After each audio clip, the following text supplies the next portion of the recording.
सन्मान्य व्यासपीठ आणि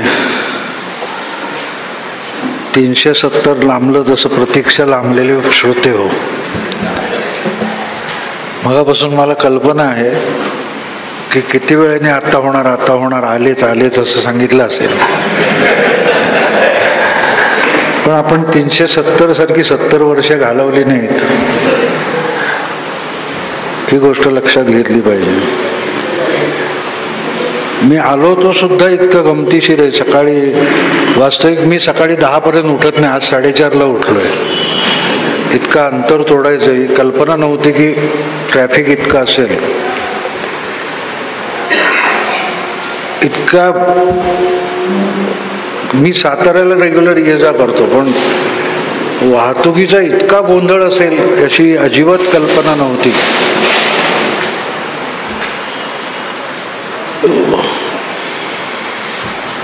सत्तर वर्षात काय झालं नाही असं विचारलं जातं किंवा बोललं जातं. ते काय झालं नाही मी पण अनेकदा भाषणातून बोललोय, पण आज पहिल्यांदा कळलं.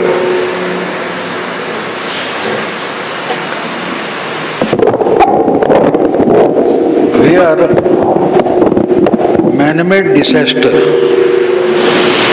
आपला देश म्हणजे मॅनमेड डिसॅस्टर वाटला मला.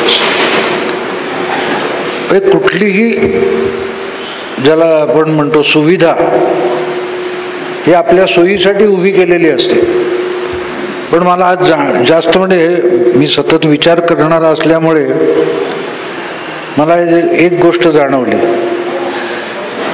की सुविधाचा फायदा घ्यावा ही अपेक्षा असते. आज मला जो उशीर झाला इथे यायला, जवळजवळ 14 तास प्रवासात गेले, याचं सगळ्यात प्रमुख कारण काय असेल तर आपण सुविधेचा फायदा अजिबात घेत नाही, आपण सुविधेचा गैरफायदा घेतो. आणि ही अख्ख्या देशाची समस्या आहे मित्रांनो. मला आज जे लक्षात आलं की सुविधा कितीही उभारा त्या कमीच पडतील. याचं कारण असं आहे की त्या सुविधा कशासाठी आहेत हे अजून शिकवलंच जात नाही आपल्याला. ही सुविधा आहे आणि सुविधा याचा अर्थ सार्वजनिक लोकांसाठी असते, सगळ्यांसाठी असते. आपल्याकडे असे की माझ्यासाठी सुविधा आहे, इतरांसाठी नाही. इतरांसाठी मग मी दुविधा करायला बघतो आणि तिथून सगळ्या समस्या सुरू होतात. आणि त्याचा निचरा करायचा नसतो. याचं कारण असं झालंय की आपण जी लोकशाहीची व्याख्या लोकांच्या डोक्यात भरवलेली आहे, शिकवलेली आहे की आपल्याला अधिकार मिळालेले आहेत. प्रत्येकजण तुम्ही टीव्हीवर ऐकत असाल, वाचनात तुमच्या येत असेल की बाबासाहेब आंबेडकरांनी आम्हाला अधिकार दिलाय. बाबासाहेब आंबेडकरांनी जबाबदारी दिलाय कोणाला लक्षात नाही. कुठचाही अधिकार खांद्यावर जबाबदारी घेऊन येतो. आपल्याला त्या जबाबदारीचं भान नाही, त्यातून या सगळ्या समस्या निर्माण होतात. आणि मग होतं असं की ती समस्या सोडवायची कशी ही एक समस्या होऊन जाते. दुर्दैव आपलं आणखीन एक असं आहे की आपल्या देशात बुद्धिमंत समस्या निर्माण करतात आणि अडाण्यांना सोडवाव्या लागतात. हे भयंकर मोठं दुर्दैव आहे आपल्या देशाचं. तुम्ही बारकाईने अभ्यास करा. आणि आपल्याकडेच असं नाही, जगाचा इतिहास तुम्हाला सांगेल की बुद्धिमंतांनी समस्या निर्माण केल्या, प्रश्न निर्माण केले आणि अडाण्यांनी सोडवलेत. म्हणून मी आत्ता येताना माझ्याबरोबर जे ग्रस्त होते त्यांना मुंबईत तर मी जगतो म्हणजे इथलं ट्रॅफिक जाम काहीच नाही. इथे यायला मला इतके दिवस लागले, पण मुंबईत डोळ्याचं ऑपरेशन करायसाठी घाटकोपर ते मालाड जायला 1.5 महिना लागला. पण पाऊस असा पडत होता की घरातून बाहेर पडायचो आणि तिकडे पाणी भरले परत या. हे 1.5 महिना चालू होतं. 1.5 महिना. हे का झालं? 370 आपण बोलतो, पण तुमच्या जीवनात किती 370 भरलेत आपण बघतो, पदोपदी आहेत. आणि त्या प्रॉब्लेमला हात घालू नकोस. म्हणजे मला एक गमतीशीर गोष्ट आचार्य आत्र्यांची मी मराठ्यांनी मार्मिकमध्ये म्हटलं तसं नाही, मला आता 50 वर्ष झाली पत्रकारितेत. मराठवाड्यातून मी पत्रकारिता सुरू केली तर आमचे संपादक आचार्य अत्रे, मी नवका अगदी पोरगा त्यांना शेवटच्या काळात बघितलं, पण त्याचे जुने किस्से आम्हाला ऐकायला मिळायचे. तर जांबवंतराव धोटे नावाचे एक महान नेते विदर्भातले होते आणि धुमाकूळ घालायचे त्या काळामध्ये. तर त्यांनी काही धारावीत आंदोलन वगैरे केलं होतं आणि ते अत्र्यांकडे आले, म्हणाले साहेब मी अमुक अमुक केलं, तमुक तमुक केलं. वा वा वा म्हणाले अत्रे. बरोबर घेतलं, वा वा छान. चहा पाजला आणि बेल वाजवली. पिऊनला बोलवलं. पिऊनला म्हणाले कोण रे बाहेर, उपसंपादक कोणी घेऊन ये. विश्वनाथ मोरे नावाचा नवा उपसंपादक MA नुकताच झालेला आणि अत्रे म्हणजे प्रचंड व्यक्तिमत्व होतं. त्यांच्यासमोर उभं राहायला स्टाफमध्ये लोक घाबरायचे म्हणजे आदराने घाबरायचे. हे म्हणले घेऊन जा. काय धोट्याने मोठं काम केलं, 8 कॉलम हेडलाईन करा. झाले. धोटे उड्या मारत निघून गेले जांबवंत. विश्वनाथ मोरे आले बाहेर आणि आपल्या टेबलावर संपादक खात्यात अत्र्यांनी साहेबांनी सांगितलेली बातमी आहे पण अतिशय काळजीपूर्वक मान मोडून एक एक शब्द जपून लिहित होते. 1-1.5 तासाने अत्रे शिवशक्तीत वरच राहायचे. आचार्य अत्रे गेले, जेवायला गेले, थोडी ढोलकी वगैरे काढून 2-2.5 तासाने परत आले. विश्वनाथ मोरे मान खाली करून लिहित होता बातमी. त्यांच्या लक्षात आलं तो काय लिहिता म्हणाले. नाही साहेब तुम्ही ते धोटेंची बातमी सांगा. मूर्ख माणूस आहे, एक अक्षर छापू नका म्हणाले. आता विश्वनाथला कळेना करायचं काय. त्याने आपलं गुपचूप गुंडाळलं आणि ड्रॉवरमध्ये ठेवून दिलं. 3-4 दिवसांनी धोटे आले. अत्रे म्हणले काय समज, काय मूर्ख माणसं भरली तिथे. परत शिपायाला बोलवर बेल वाजवली. आला. घेऊन ये म्हणे तो कोण नालायक आहे त्याला. तो विश्वनाथ मोरे केबिन मध्ये आत आला आणि तो आत यायचा. काय तुम्हाला सांगितलं होतं, यांचं छापलं नाही तुम्ही, कोणी ठेवलं तुम्हाला. अमुक तमुक झालं. विश्वनाथ मोरे तोंड उघडूच कुठे दिलं, उद्या छापा झालं. धोटे आनंदाने गेले. परत त्यांनी त्याला बोलू इकडे, त्याचं एक अक्षर छापू नका पण. आता विश्वनाथ मोरे गडबडला. नवा मुलगा होता उपसंपादक. तुम्हाला करायचं काय. मी दोन्ही बाजून ढोलकीसारखं वाजवत होतो. तर तो वसंत मोरे म्हणून सिनियर होते. संध्याकाळच्या वेळेला तो त्यांना म्हणाला बा मला परत जाहिरात खात्यात पाठवा, इकडे नको म्हणे. साहेब दोन्ही बाजून मला तो वाजवतात म्हणून काय आलं असं असं. तो म्हणाल मूर्ख आहेस तू. अहो साहेब तेच म्हणाले म्हणाले. माझा काय मूर्ख म्हणाय सांगा ना, तुला बोलता आलं नाही. खूप साहेब बोलू कुठे देतात. तर हा बोलायला गेला, बोल ना, बोलला तर खरं बोलेल ना, बोलला तर खरं बोलेल, बोल ना. ती वसंत मोरेने त्याला आयडिया सांगितली विश्वनाथला, एक काम कर. परत असं झालं तर आमच्याकडे पूर्वी तो हँड कंपोज असायचा आणि मग त्याची प्रूफ काढलेल्या गॅल्या म्हणायचं आम्ही त्याला. तो म्हणजे आज जायचं, कंपोजमध्ये मिळतील त्या गॅल्या घेऊन केबिनमध्ये जायचं आणि साहेबांनी तोंड उघडायच्या आधी हे काय गॅल्या तयार आहेत अशीच सुरुवात करायची. तर त्यांनी ते केलं. 3ऱ्यांदा झाल्यावर त्यांनी 2 दिवस जाहिराती होत्या म्हणून ते राहिलं. हा ओके पाठवलं. धोट्यानं म्हणून जा उद्या येणार. तिसरा प्रसंग होता आणि साहेब उठून केबिनमधून बाहेर आले. हरामखोर म्हणाले तुम्हाला एक अक्षर छापू नका बोललो होतो, तुम्ही लिहिलं कशाला, कंपोज कसं काय झालं. विश्वनाथ म्हणाला नाही साहेब ते तुम्हाला दाखवायला केलं, कंपोज झालेलं. काय म्हणता, आत या माझ्याबरोबर. केबिनमध्ये आणून बसवलं आणि पिऊनला सांगितलं नाना वैद्यला घेऊन ये. नाना वैद्य कॅशियर होते मराठामध्ये. मी या मुलाला 100 रुपये बक्षीस या कामाला लायकीचा झाला.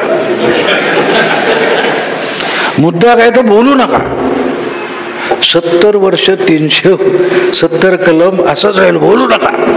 का बोलू नका, या विषयावर बोलायचंच नाही. हो बोलायचंच नाही.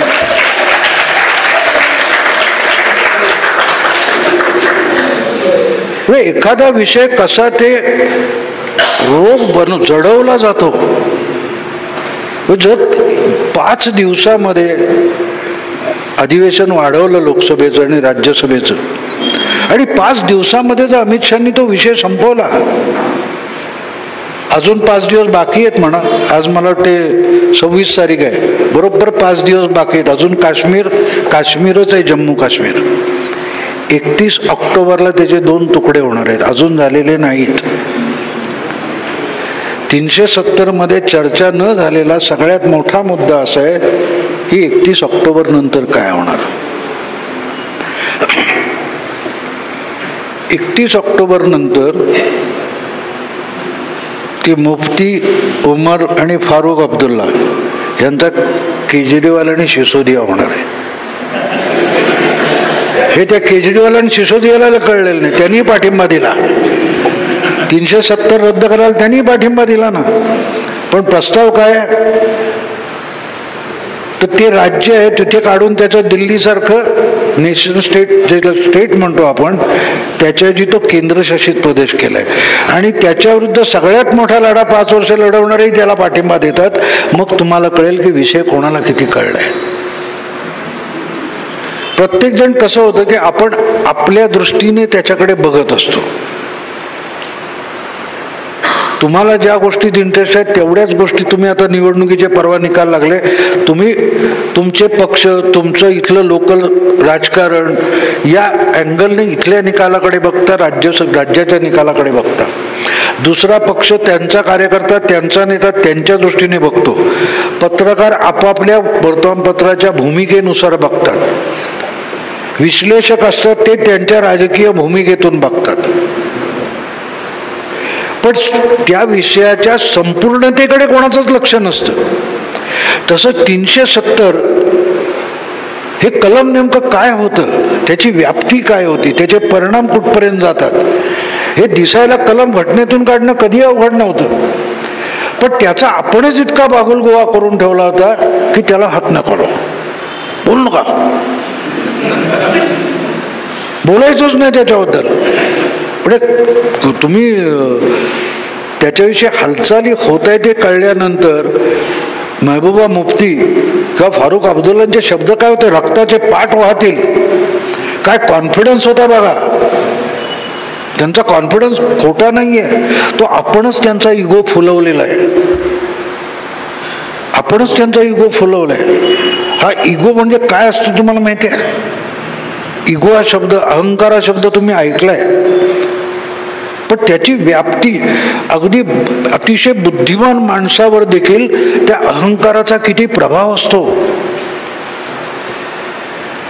की त्याची विवेक बुद्धी चालत नाही, बाकी सगळी अक्कल असते, पण एका विशिष्ट गोष्टीमध्ये अहंकार आला की बुद्धी चालेनाशी होते. मित्रांनो, माझा एक कलिग होता मराठामधला, पुढे तो लोकप्रभा साप्ताहिकाचा संपादक पण झाला. 80 सालची गोष्ट आहे. एक दिवस त्याचा फोन आला मला, भावड्या आईला वांग काय चविष्ट आहे रे. मी हैराण झालो, वांग का चविष्ट आहे माहिती आहे मला. म्हटलं तू काय नवीन सांगतो. नाही मी खात नाही, तुला माहिती आहे ना. हो म्हटलं, मग आज अचानक तुला काय, आमच्या घरी आला किंवा कुठे आला तर प्रदीप वांग खात नाही, आम्हाला माहिती होतं बधू वांग खात नाही. म्हटलं आज अचानक काय आलं. नाही रे, बायकोने डब्यात घालून दिलं आणि चुकून खाल्लं आणि आवडलं मला, काय टेस्टी आहे. मग म्हटलं अरे 29 वर्ष खाल्लं नाही ना म्हणाला. अरे का खाल्लं नाही ना त्याला माहिती नाही. मग त्याला विचारलं पण तू खात का नव्हता, मग टेस्टच केली नव्हती तर खात का नव्हता. तुम्हाला नाही रे, ते लहानपणापासून आजी म्हणायची, कोणी आलं गेलं घरात बोलताना, पदू वांग खात नाही. पदूला वाटायला लागलं आपण वांग खात नाही म्हणजे आपण कोणतरी स्पेशल आहोत. 4 लोकात कौतुकाने आई आजी सांगते, मावश्या सांगतात पदू वांग खात नाही. पदूला वाटायचं आपण म्हणजे काय भारतरत्नच आहोत का, तर आपण वांग खात. असं करत करत वयाची 29 वर्ष गेली आणि पदू काय वांग खात नाही. का ना त्याला माहितीये, ना त्याच्या आजीला माहितीये, ना त्याच्या मावशीला माहितीये, ना आम्हाला माहिती होतं. मी तर 12 वर्ष त्याचा मित्र होतो. आम्हाला म्हणते ठीक आहे पदू वांग खात नाही, आमच्या घरी येणार असेल आम्ही सांगायचो वांग्याची भाजी असेल तर प्रदीप खात नाही, दुसरं काहीतरी करा. तर त्याच्याही घरी गेल्यावर आम्ही वांग्याची भाजी करायचो, त्याची पुष्पा बायको ती करायची, आम्ही खायचो, पण त्याच्यासाठी परत वेगळी भाजी असायची. पण का हा प्रश्न आम्हालाही पडला नाही, त्यालाही पडला नाही आणि कौतुक सांगणाऱ्याने नव्हता. आता कसं असं, लहानपणी त्याच्या अशी गंमत होती, वडील लवकर गेले होते आणि मुलं, ही 3 मुलं, आई नोकरी करायची, आजीकडे वाढली आणि आजी आईपेक्षा जास्त कौतुक करत असते. त्यामुळे ती आजी बोलायची, पदू वंग खात नाही, होत नाही होत, म्हणजे इतकं होऊन गेलं. पण तो खायला लागला आणि व्यवस्थित झालं सगळं. 370 तसंच आहे, हात लावता येत नाही. 370ला हात लावून बघा, शक्यच नाही, होऊच शकत. अरे का होऊ शकत नाही, का होऊ शकत नाही? आणि सगळे तुम्हाला दिसतील देशातल्या समस्या असे पदू बनवून ठेवलेले आहेत समस्यांचे. हे करायचं नाही, का नाही करायचं? 370 कलम होतं, तसा 3 तलाक होता, तोही रेटून नेला अमित शहानी. आणि कसं अमित शहानी रेटून नेलं तेही समजून घेतलं पाहिजे की या माणसाने उलटी गंगा आली की जिथे बहुमत नाही त्या राज्यसभेत ती विधेयक आधी पास करून घेतली आणि नंतर लोकसभेत आणली. आता एवढं तावाने तुम्ही ज्या मोदी शहांना विरोध करताय, विरोधकांची बुद्धी का चालत नाही? मी म्हणतो की हा माणूस जिथे बहुमत नाही तिथे आधी पास करून का घेतोय, याचा तर विरोधकांनी विचार केला पाहिजे. पण तिकडे कोणाचं लक्ष आहे? आपण शिव्याशाप द्यायचे, पण ते फलद्रूप होतात की नाही, त्यांना आपण खरोखरच अडवू शकतो की नाही, रोखू शकतो की नाही, याचा विचारही केला नाही, याचा विचारही केला नाही. आणि त्यामुळे एकूण राजकारण जी तुम्ही चर्चा ऐकता, बुद्धिवाद्यांचं काय, संपादक पत्रकारांचं काय, त्यांच्याही चर्चा ऐकल्यात तुम्ही तर त्या तशाच होताना दिसतील. इतकं सोपं नव्हतं. अर्थात 370 आपल्याला वाटतं तितकं सोपं नव्हतं, कारण हा विषय आंतरराष्ट्रीय पातळीवर गेलेला होता. पण त्याला धक्का लागल्याशिवाय काश्मीरचा प्रश्न सुटणारच नव्हता. कारण त्यातून झालं कसं की पदूने जसं स्वतःच पदूभंग घात नाही म्हणून स्वतःलाच बंदी घालून ठेवलेली होती, किंवा तुम्ही आधी ती गोष्ट गमतीशीर तुम्हाला वाटली, पण तुम्ही घराच्या दरवाजाला आतून कडी घातली आणि ते बाहेरून कोणी काढत नाही म्हणून रडत बसणं, यापेक्षा वेगळी परिस्थिती नव्हती. ते तुमच्या घटनेतलं कलम होतं. पण तुम्हीच, आता गंमत अशी की काश्मीरचा तो विषय झाल्यानंतर नेहरू युनोमध्ये गेले होते, राष्ट्रसंघात गेले होते, पाकिस्तान गेलेला नव्हता. मग तुम्हाला कळेल की आतून कडी घालणं म्हणजे काय. आम्हीच स्वतःला बंदिस्त करून घेतलं होतं, आम्हीच आपल्याला सोडवायला पाहिजे होतं. पण ते आपण आपल्याला सोडवण्याचा आपल्याला अधिकार आहे का आपल्यालाच माहीत नव्हतं. तर ती गोष्ट तुम्हाला छोटी वाटेल पदूची, पण ती किती रिलेव्हंट आहे बघा. 70 वर्ष या देशाचं राजकारण त्या पदूच्या वांग्यासारखं होऊन बसलं. अगदी 370 हटवा हे म्हणणारे भाजप आणि भाजपचे दिग्गज नेते सुद्धा या प्रश्नाला नेमका हात घालू शकले नाहीत. त्यांच्या तुलनेत अमित शहा आणि मोदी छोटी माणसं होती, विचारवंत नाहीत, अजिबात विचारवंत नाहीत, सामान्य बुद्धीचे आहेत, आणि म्हणून ते त्याच्यावर तोडगा काढू शकले. आता तो सोपा का नव्हता की तुम्हीच ती कवचकुंडलं दिली होती की 370 असल्यामुळे काश्मीरचं नागरिकत्व कोणाला हे ठरवण्याचा अधिकार त्या विधानसभेला तुम्ही दिलात. त्या घटना समिती त्यांची वेगळी केली, त्याला दिलात. हा तुम्ही दिला होता ना, तुम्ही दिला होता. तर त्या सगळ्या ज्या गोष्टीत काही पळवाटा पण असतात त्या शोधून तुम्हाला पोहोचता येत असतं.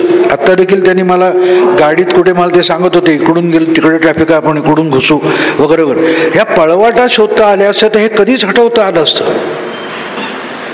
यातलं दूरगामित्व आपल्या लक्षात येतं.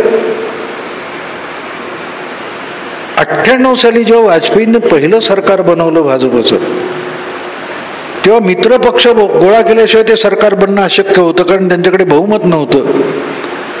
तर 3 विषय बाजूला ठेवा या अटीवर इतर पक्षांनी पाठिंबा दिला. मंदिर, 370 आणि समान नागरी कायदा, हे 3 विषय गुंडाळून बाजूला ठेवले आणि वाजपेयी सरकार झालं होतं. मोदींनी ना 2014च्या ना 2019च्या प्रचारामध्ये ह्या 3 विषयांना हात घातला. चर्चा नाही केली, प्रचार नाही केला, पण ते तिन्ही विषय आणून ऐरणीवर ठेवले. 2 सोडवलेत, 3रा सुटेल. म्हणजे तो आता सुटण्याच्या मार्गावरच आहे. सुन्नी वक्फ बोर्डाने पण माघार घेतलेली आहे त्याच्यात. याला मी अडाणी माणसं म्हणतो. म्हणजे तुम्ही 2013 पासून 13 संपत असताना आणि 2014 निवडणुका जाहीर होत असतेपर्यंत एक चर्चा तुम्ही सगळ्या इंग्रजी, हिंदी, मराठी माध्यमात ऐकली असेल की मोदी हा वाजपेयी होईल का, मोदी हा वाजपेयी होईल का. माझ्या तेव्हाच्या पुस्तकात मी हा विषय लिहिला होता की हा प्रश्न परत परत विचारला जातो आणि मोदी हा माणूस कृतीने त्याला उत्तर देतो की मी वाजपेयी होणार नाही. हे तो कृतीने सांगतोय, तोंडाने नाही सांगत. तोंडाने नाही सांगत. मला मध्ये एकदा त्या म्हाळगी प्रबोधिनी ते का अभ्यास वर्गाला बोलवलं होतं. तिथे एका मुलाने प्रश्न विचारला की शरद पवारांनाच मोदी गुरु मानतात, ह्याच्याबद्दल तुमचं काय मत आहे. मी त्याला उत्तर दिलं होतं की 100 शरद पवार चरका तिकडून टाकायचे, पलीकडे 1 ग्लास रस मिळतो, त्याचं नाव नरेंद्र मोदी आहे.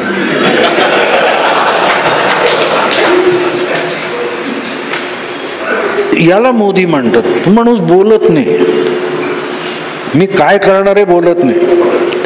मित्रांनो, 5 वर्ष जगातले 67 महत्वाच्या देशांना या माणसाने अनेकदा भेटी दिल्या.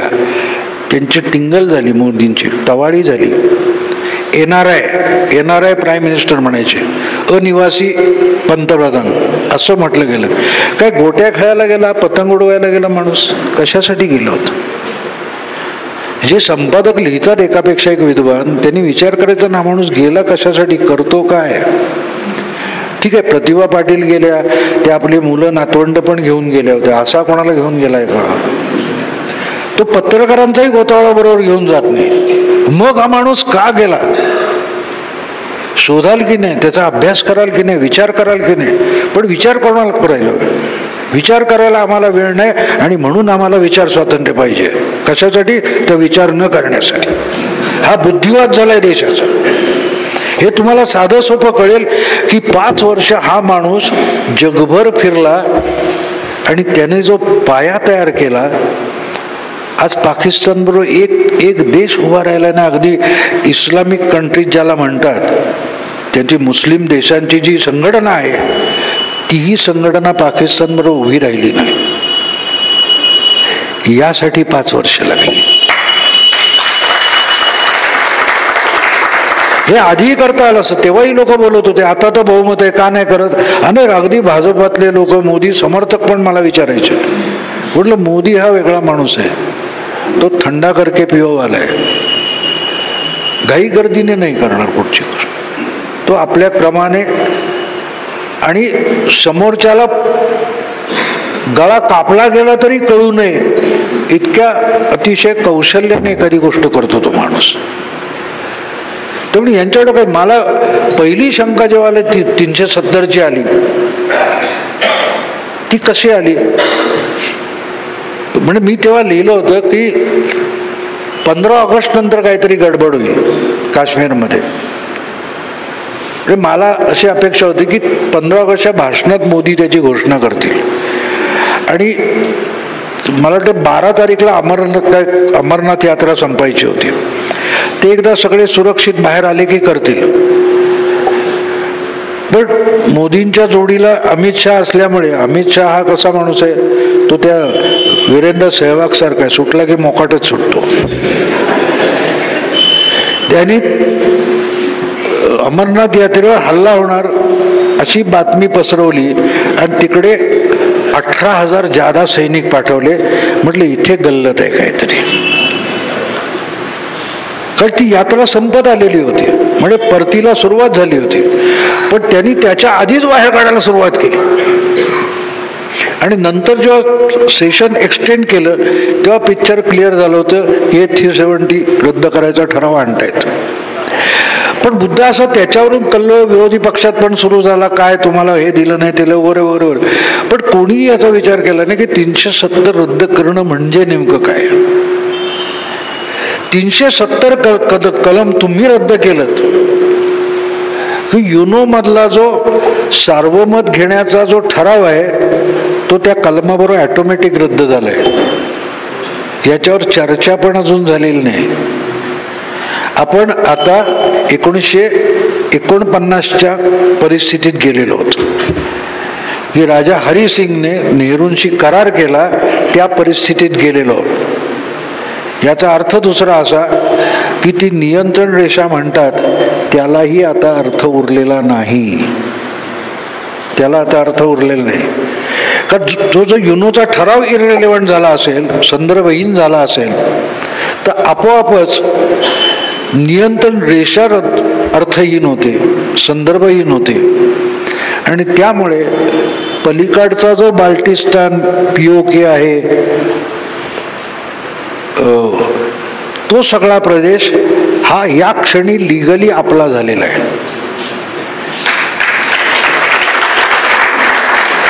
त्यामुळे आपल्या सवडीने नक्षलाईट थांबवायचे, तसे आपल्या सवलतीने सोबडीने आपण POK मोकळा करू शकतो. कारण तो इंटरनल डिस्प्यूट आहे. आता तो इंटरनल डिस्प्यूट आहे. याच्यात जग ढवळाढवळ करू शकत नाही, ही पोझिशन आणून ठेवली. आणि त्याच्यावर अजूनही तुम्हाला दिसेल की कुठेही चर्चा झालेली नाही. मोदी आणि शहा तर करणारच नाहीत, ते कशाला करतील. अनेकदा आपल्याकडे इतके त्या टीव्हीवर चर्चा मूर्खासारख्या चालतात की तो माईक घेतो आणि विचारतो आपकी रणनीती क्या है, आपकी स्ट्रॅटेजी क्या है. अरे गधड्या, तुला आत्ता सांगितलं ती स्ट्रॅटेजी राहील का. समोरच्याला गाफील ठेवण्याचा जी माझी योजना आहे त्याला तर रणनीती म्हणतात. पण हे मेंदूत शिरायला खूप वेळ लागतो. ते तुम्ही आता बहुतेक सगळेच लोक स्मार्टफोन आणि कॉम्प्युटर वापरतात, त्यामुळे त्या टर्मिनॉलॉजीमध्ये मी तुम्हाला छोटीशी गोष्ट सांगेन की तुमचं जे काय मेमरी असते त्याची 4 GB 8 GB, आता ती जर मेमरी भरलेली असेल ती काही डिलीट केल्याशिवाय नवं आत येत नाही ना. तर यांची सगळी मेमरी जर नेहरूंनी व्यापलेली असेल तर दुसरं सॉफ्टवेअर आत जायचं कसं.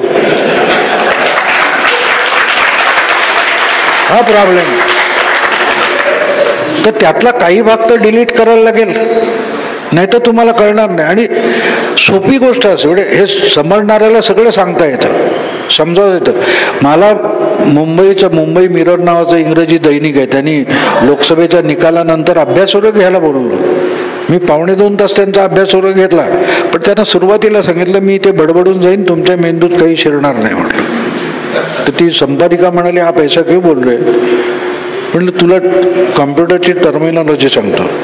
तुमचा प्रॉब्लेम काय माहिती आहे का म्हटलं. सगळ्या आजचे जे बुद्धिमंत आहेत, संपादक आहेत, त्यांचा प्रॉब्लेम असा आहे त्यांच्या समोर 2000 किंवा 1999चा लॅपटॉप आहे, जो फार तर 4 GB ते 8 GBचा होता.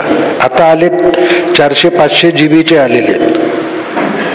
आता त्याच्यात तुम्ही आत्ताचे आधुनिक ॲप किंवा सॉफ्टवेअर टाकायला गेला तर ती जाणारच नाहीत. कारण एक नवी सॉफ्टवेअर आहेत ही 12 GB आणि अशी आहेत, ती जाणार कशी 8 GB मध्ये, ती जाऊच शकत नाही. म्हटलं हा तुमचा प्रॉब्लेम आहे. त्यामुळे मोदी शहा नेमके कुठच्या दिशेने चाललेत, ते काय करू इच्छितात हे यांच्या मेंदूत येत नाही. आणि झालं की मग ते कल्लोळ करतात आणि त्यांना उशिरा कळतं. त्यामुळे 370 विषयी जो कल्लोळ आहे त्यांना पहिली खात्री होती की होऊच शकत नाही. याचं कारण लक्षात घ्या मित्रांनो. काँग्रेस मुक्त भारत असं मोदी जेव्हा म्हणाले, ते मुळातच काँग्रेस मुक्त भारत ही काही मोदींची कल्पना नाही, ती डॉक्टर आंबेडकरांची कल्पना आहे. आंबेडकरांनी तेव्हा म्हणून ठेवलं होतं, ते रिपब्लिकन पक्ष काढायला निघाले त्यामागची कल्पना अशी होती की त्यांचं म्हणणं होतं की जोपर्यंत काँग्रेस पक्ष आहे तोपर्यंत दुसरा कुठल्याही विचारांचा पक्ष आणि संघटना उभीच राहू शकणार नाही, कारण हे उभेच राहू देत नाहीत, त्याची मुळे रुजू देत नाहीत. आज तुम्ही मेगा भरतीविषयी कल्लोळ होतो, पण वर्षानुवर्ष दुसऱ्या कुठल्याही पक्षातला तरुण चुणचुणीत नेता हा उचलून काँग्रेसमध्ये नेण्याचाच कार्यक्रम झाला. आणि आज अशी परिस्थिती आली की जे काँग्रेस चालवत आहे त्याच्यात कोणीच काँग्रेसवाला राहिलेला नाही. चिदंबरम असो तो प्रोफेशनल आहे, अभिषेक मनु सिंघवी प्रोफेशनल आहे, सॅम पेट्रोडा प्रोफेशनल आहे, कपिल सिब्बल प्रोफेशनल आहे. सगळे बघा तुम्ही, सगळे तुम्हाला तसे दिसतील. त्यामुळे त्यांनाच मुळात काय काँग्रेस ते माहीत नाही आणि ते काँग्रेस चालवतात. ते काँग्रेस काय ते सांगतात. ही काँग्रेसची जी अवस्था झाली आहे, म्हणून मोदींना काँग्रेस पक्ष नव्हता संपवायचा. काँग्रेस नावाची एक मानसिकता आहे, ती तुम्हाला सर्वदूर पसरलेली दिसेल. माझी मुलगीच UPSC पास झाली आहे, त्यामुळे मला हे माहिती आहे की तिथे जराही त्या नेहरूवियन थॉटच्या पासून पलीकडचा असेल तर तो पासच होणार नाही याची काळजी घेतली जाते. मग त्यासाठी JNU उभी केली, साहित्य अकादमी उभी केली, नाट्य अकादमी उभी केली. हे सगळे नेहरूवियन विचाराने पुढे जाणारा वर्ग तिथे गोळा केला आणि त्यातून जी व्यवस्था उभी राहिली आहे ती व्यवस्था म्हणजे काँग्रेस आहे. काँग्रेस म्हणजे राहुल गांधी सोनिया गांधी चालवतात ती काँग्रेस नाही, किंवा पक्ष नाही, किंवा त्यांचे खासदार नाहीत, त्यांचे आमदार नाही. ही सिस्टीम आहे, ती सिस्टीम मोडायची. त्याशिवाय कुठलीही गोष्ट नव्याने करता येणार नाही तुम्हाला.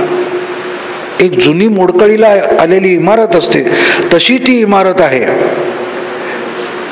पण मुंबईत तुम्ही बघाल तर अशा मोडकळीला आलेल्या इमारतीमध्ये हजारो लाखो लोक राहतात, कारण त्या तिथे राहिलो तर माझा अधिकार राहील आणि मला ते रिडेव्हलपमेंटमध्ये काहीतरी मिळेल आणि कधीतरी रिडेव्हलपमेंट होईल. कोसळले की आत मरतात, पण होप असतो, आशा असते आणि तो धरून ती माणसं तिथे राहतात. त्यापेक्षा ह्या माणसांमध्ये कुठला फरक नाही, कारण लोकमत त्यांच्यापासून हळूहळू करून दूर चाललंय, दूर गेलेलं आहे. पण परत काँग्रेस रिवाय होईल, परत काँग्रेस रिवाय होईल ह्या अपेक्षेवर हे लोक तग धरू नयेत. म्हणून मला विचारायचे, बघा एवढ्या लोकांनी साहित्य अकादमीची अवॉर्ड वापसी केली, तेव्हा मी एका मोठ्या मराठी संपादकाला विचारलं, मोठ्या पेपरचा संपादक आहे, तुम्हाला ह्याच्यावर भाऊ काय म्हणणं आहे तुझं? म्हटलं मला वाटतं की ज्ञानपीठ मिळणारे पण साहित्यिक असतात, एकही ज्ञानपीठवाल्याने काय नाही अवॉर्ड वापस केलं. हा म्हण तो मुद्दा आहे. म्हटलं मग तो कोणी विचारायचा? फक्त साहित्य अकादमी मिळालेलेच साहित्यिक असतात का? मग साहित्य अकादमी कोणाला मिळाली आहे बघा, he is Nehruvian, he is leftist, he is left liberal. आणि मग असा बागोलबुवा उभा केला जातो की बघा सगळा इंटेलेक्च्युअल क्लास विरुद्ध गेलेला आहे. इंटेलेक्च्युअल क्लास वगैरे कोणाचा नसतो. या लोकांकडे दुर्लक्ष करायला शिकावे, त्यांना उत्तर पण देऊ नका. मोदींचं सगळ्यात मोठं काम कुठलं असेल तर ते ह्या लोकांकडे ढुंकून बघत नाहीत. ते बोंबलू दे, तुला किती बोंबलायचं तितका बोंबल. ते उत्तर देत नाही, खुलासा पण करत नाही. या सगळ्या प्रकाराला मी इंटेलेक्च्युअल पोर्नोग्राफी म्हणतो.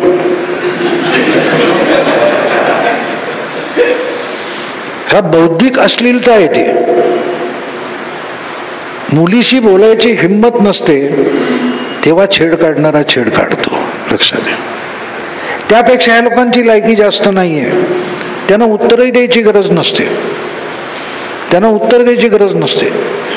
आणि म्हणून अशाच लोकांनी काँग्रेस बुडवलेली सुद्धा आहे. परत एक मजेशीर गोष्ट तुम्हाला सांगेन.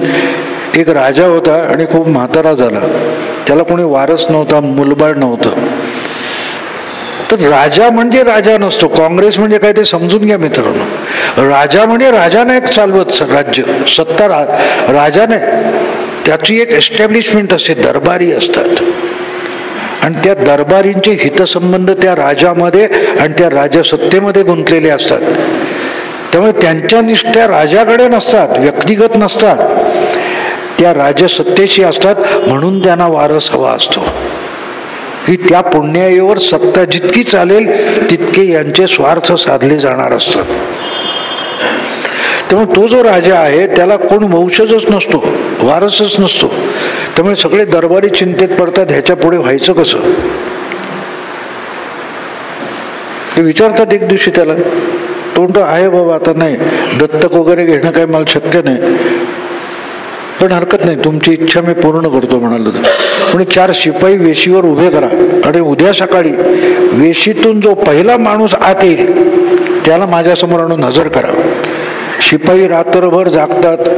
सकाळी वेशीची दारं उघडली, एक भिकारी फाटके कपडे, केस वाढलेले, आंघोळ कित्येक दिवस न केलेला, हातात काठीनी वाडगा घेऊन आत येतो. तो सकाळी सगळ्यात लवकर रोज येत असतो. का तर त्या राज्याची जी राजधानी आहे तिच्या बाजारात मोक्याच्या जागी बसली तर भीक जास्त मिळते, ती जागा दुसऱ्या कोणी घेऊ नये म्हणून तो सकाळी लवकर येत असतो. त्यामुळे तो आला, त्याला पकडून आणला, हजर केला राजासमोर. राजा म्हणाले काय पात्र कोण. म्हणजे तुम्ही सांगितलं होतं महाराज सकाळी पहिला येईल तो.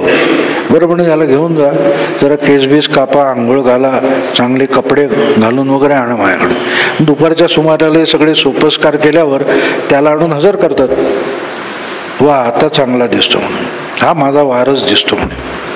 तो दरबारात सांगतो मी गेलो की हा राज्य चाललंय. पुढचे काही दिवस महिने त्याला खाऊ पिऊ घालतात, चाललं असं. राजा म्हातारा होऊन एक दिवस मरतो, महाराजा होतो. मग दरबारी म्हणतात महाराज करायचं काय, कारभार कसा चालवायचा. तो म्हणे ते तुम्ही चालवताय तसा चालवा, पण माझ्यासाठी एक करा तुम्ही, ते बाजार आहे ना आपला बाजार पटांगण सगळं जे सगळं, जिथे हिंडण्या फिरणाऱ्या माणसांना रोज शिरापुरी खाऊ घाला, शिरापुरी रोज खाऊ घाला, अन्न सुरक्षा झाली पाहिजे. चला रोज तिकडे मांडव घातले जातात आणि रोज शिरापुरी घालणं सुरू होतं. 8-10 दिवस झाल्यावर दरबारी म्हणतात तो महाराज लोक हल्ली शिरापुरी खायला कंटाळले, देही नसे झालेत, अनेकदा आम्ही बोलवतो तर पळत सुटतात उलटे. अरे म्हणलं बरोबर आहे, लोकांना काय चव वगैरे आहे की नाही, रोज शिरापुरी कशी. तुम्ही असं करा उद्यापासून श्रीखंडपुरी खाऊ घाला. आता हा असा खजिना रिता होताना बघून व्यापारी उद्योजक राज्यातले डिस्टर्ब होतात. म्हणे काय चाललंय, आपण कष्ट करतो, संपत्ती निर्माण करतो, कर भरतो, आणि हा काय करतोय राजा. तरी याचं चालू असतं. ते झाल्यानंतर म्हणतो शेवटी व्यापारी उद्योजक काही दरबाऱ्यांना सांगतात, तेवढं नाही आम्ही राजनिष्ठ आहोत, राजा म्हणतो तेच खरं, ते कसं बरं आहे, कल्याणाचं आहे. शेवटी हे जाऊन बाहेरच्या एका राजाला भेटतात आणि म्हणतात बाबा असं तू तरी येऊन आमच्यावर राज्य कर. हा सगळा सत्यानच चाललेला आहे, आम्ही पण भिकेल लागू उद्या.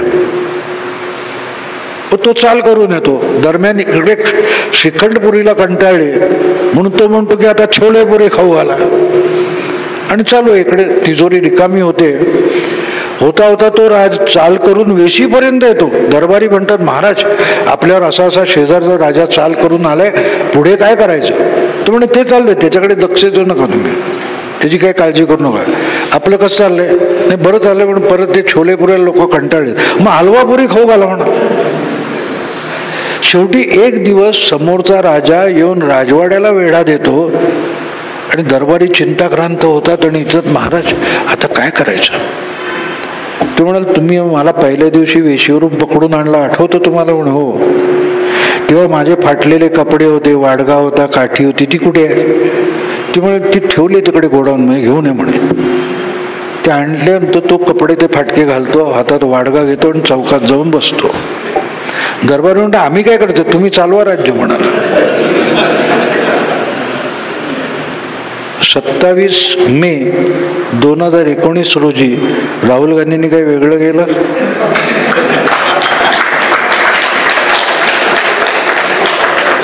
सगळे दरबारी हवाल दिले, त्याला काँग्रेस म्हणतात मित्र. मोदी ज्याला काँग्रेस मुक्त म्हणतात ती एस्टॅब्लिशमेंट आहे, ते प्रस्थापित आहे, ते प्रस्थापित आहे. आणि त्या प्रस्थापितामधून अनेकांना आजही होप आहे की परत काँग्रेस रिवाईव्ह होईल. रिवाईव्ह होईल याचा अर्थ काय, आपण जे कारभार करतो तो चालू राहील आणि मोदी सिस्टीम बदलायला बघतो. हा माणूस सिस्टीम बदलतोय. कारण आपली जी रोगराई आहे, आपल्या समाज किंवा एकूण व्यवस्थेला लागलेली कीड आहे, ती तळागाळापर्यंत पोहोचलेली आहे, ती एका दिवसात जाणारी नाही आहे. आणि ते बदलताना वेदना यातना होणार.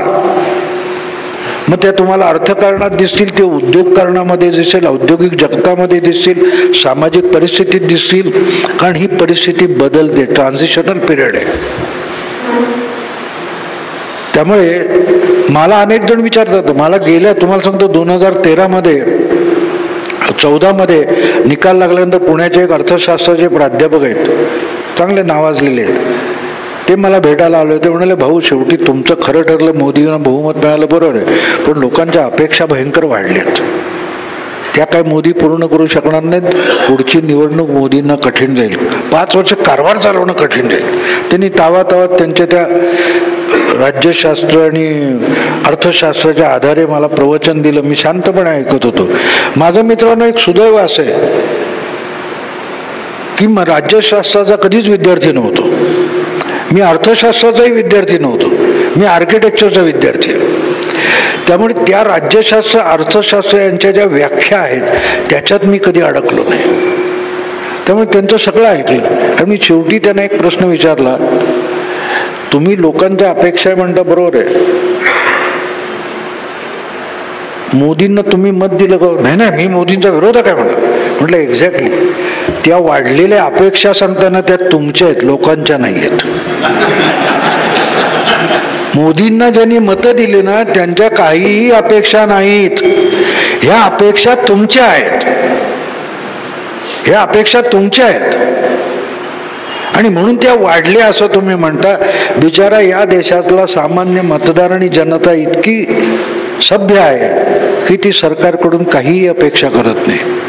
तिची अपेक्षा फार थोडी आहे की मी कष्टाचं कमावतो, माझ्या ताटातलं चोरू नका, एवढीच अपेक्षा आहे.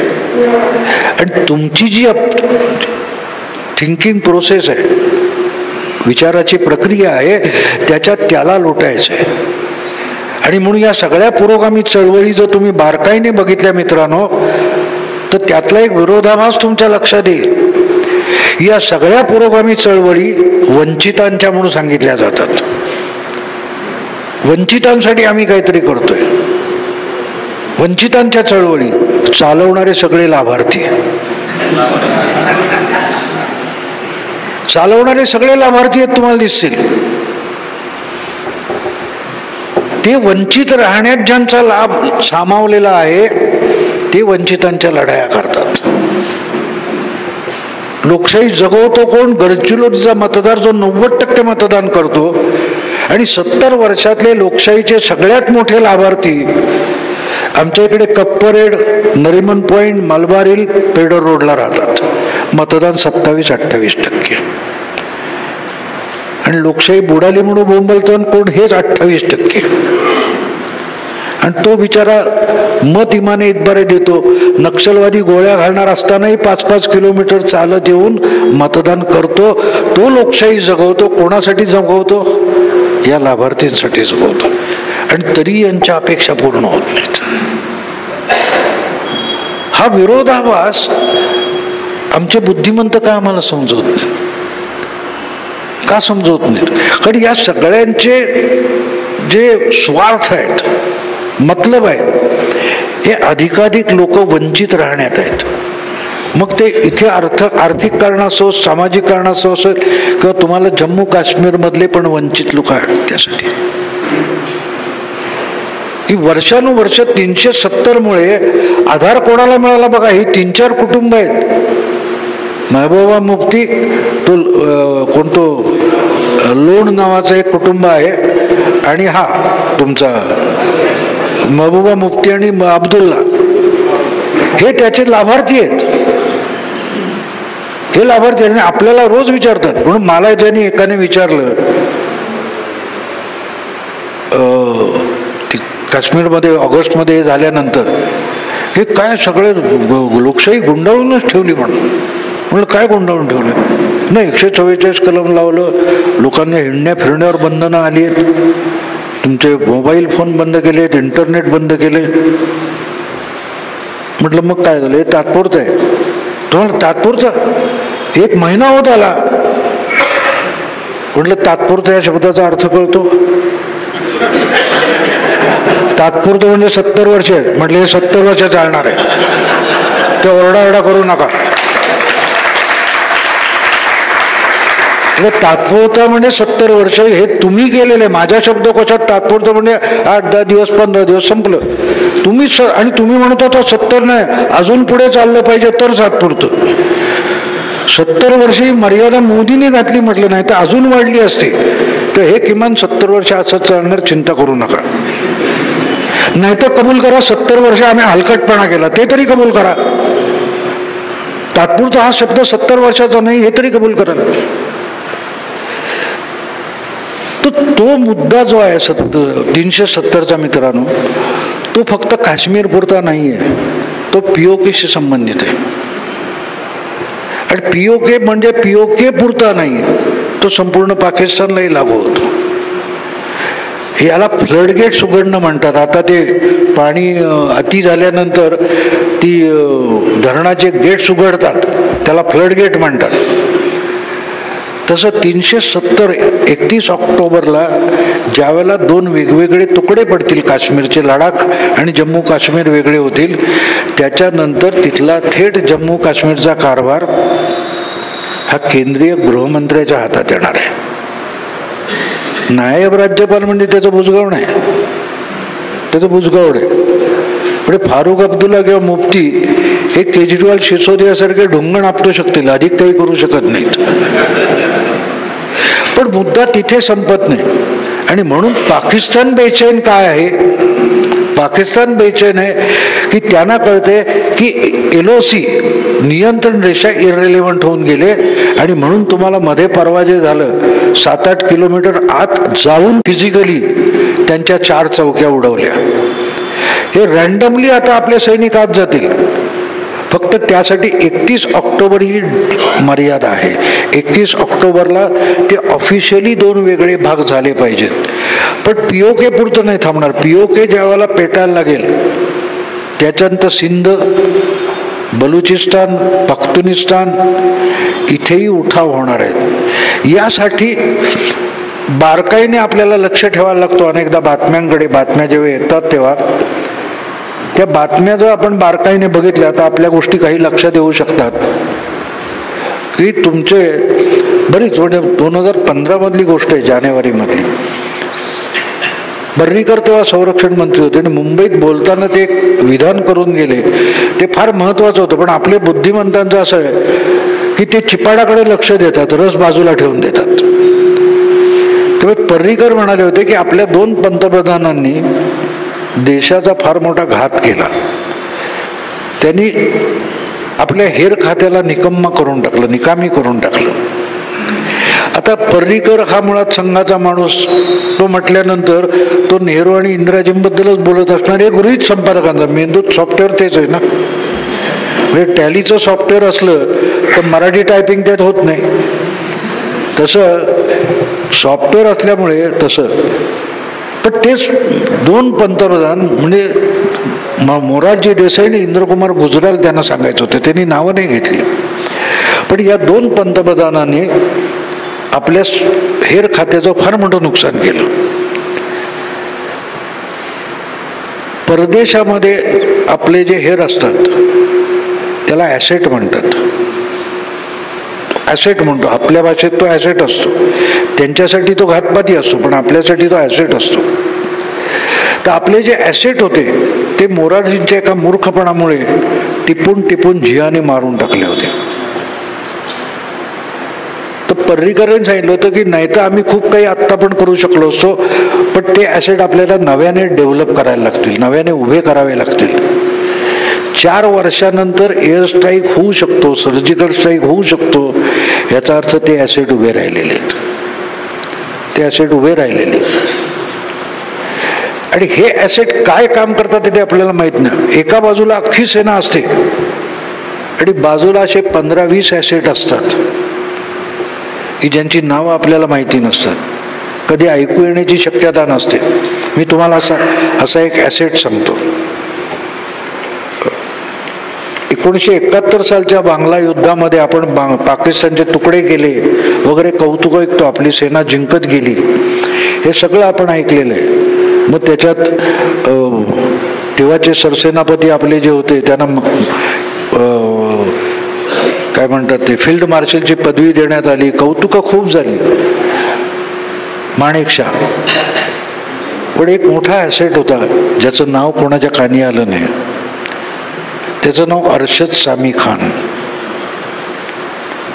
अरशद सामी खान हा पाकिस्तानला तेव्हा आपण हरवण्यातला सगळ्यात मोठा आपला ॲसेट होता. ॲसेट एवढ्यासाठी होता की याया खान आणि त्यांचे जे वरिष्ठ सेनापती होते ते एकत्र बसून उद्या कुठे हल्ले करायचे ठरवायचे. त्याची सगळी योजना या अरशद सामी खानच्या हाती असायची आणि तो कोर कमांडर जे होते त्यांना ते ऑर्डर पास करायचा. तो त्यांना पास करायच्या आधी 4 तास ते आपल्याकडे पास करायचा.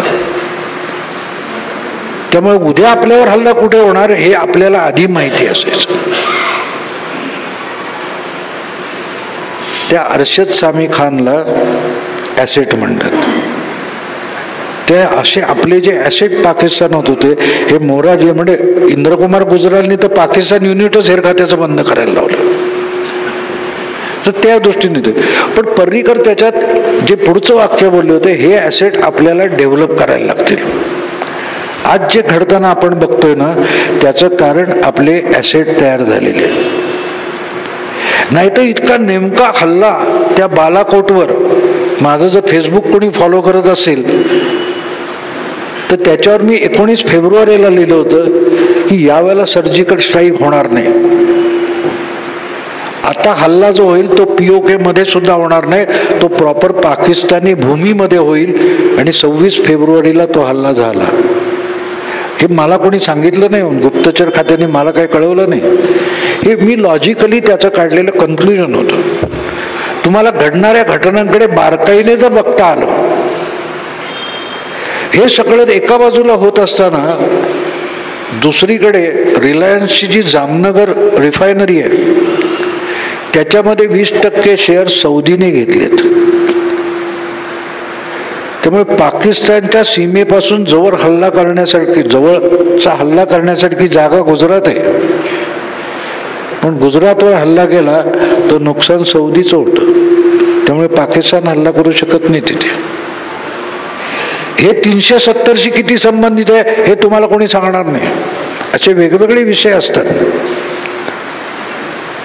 राफेलवर खूप चर्चा झाली, पण राफेलचं जे ॲग्रीमेंट आहे त्या ॲग्रीमेंटचा किती तपशील किती लोकांनी समजून घेतलाय. राफेल करारामध्ये ज्याला खरं म्हणजे ते अँथनी डॉक्ट्रिन म्हणतात, म्हणजे अँथनी जे संरक्षण मंत्री होते त्यांनी ती कल्पना आणली आणि त्यांनी काही ती राफेल खरेदी केलं नाही ते सोडून द्या, पण त्याला अँथनी डॉक्ट्रिन म्हणतात. त्यानुसार मोदींनी राफेल करार केलाय, म्हणजे त्याचं श्रेय काँग्रेसने घेतलं पाहिजे. त्या करारामध्ये एक अशी तरतूद आहे की भारत ज्यांच्याकडून शस्त्रास्त्र खरेदी करेल त्या देशाने आंतरराष्ट्रीय विषयात भारताच्या भूमिकेशी सहमती दाखवली पाहिजे.